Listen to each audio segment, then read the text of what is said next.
খুব ছোট্ট করে আমার পরিচয় পত্রটি শেষ করলাম।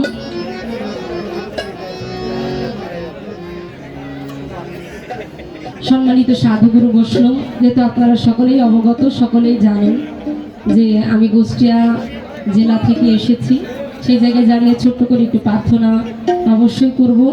তবে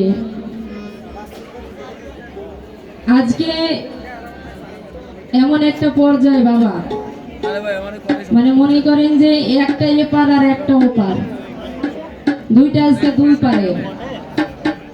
দুইটা যখন দুই পারের, আপনারা সকলেই জানেন যে নদীর ওপারে যে গানগুলো হয়, যেভাবে আমরাও সচরাচর টুকটাক দয়ালের কৃপায় যদি একটা হয়, তাহলে নদীর ওপারের গানগুলো কিন্তু বাবা এই যে এইরকম করে এক জায়গায় দাঁড়ায় স্ট্যান্ড মুখের সামনে নিয়ে গানটা গাওয়া লাগে, তাই না বাবা? কিন্তু এই কুষ্টিয়া ডিস্ট্রিক্ট বা নদীর এপারে কিছু কিছু জায়গায় বাবা গান আবার এই যে এইভাবে দাঁড়ায় দাঁড়ায় গাইতে পারেন আস্তে। যেহেতু আমি আজকে কুষ্টিয়া থেকে এসেছি, আমার এই বাবা দাঁড়ায় এক জায়গায় দাঁড়ায় গা হাত পা না নড়ায় এইভাবে গান গাইতে বাবা আমার খুব কষ্ট হয়। আপনারা কোন আমি কি করব?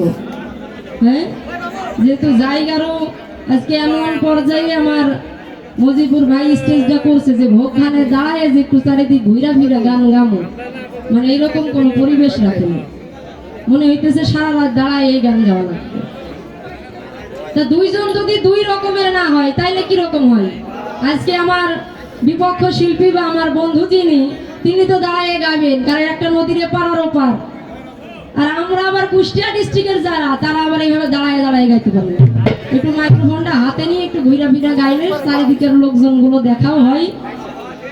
একটু মনে করেন এই যে ভুলি ভাইয়ের আমি এখনো হাসাইতে পারি না, তাই এইভাবে দাঁড়িয়ে আমি হাসাইতেও পারি না। তা আপনারা যদি অনুমতি দেন, একটু হাতে নিয়ে একটু ঘুরে ফিরে যদি গাই। আচ্ছা,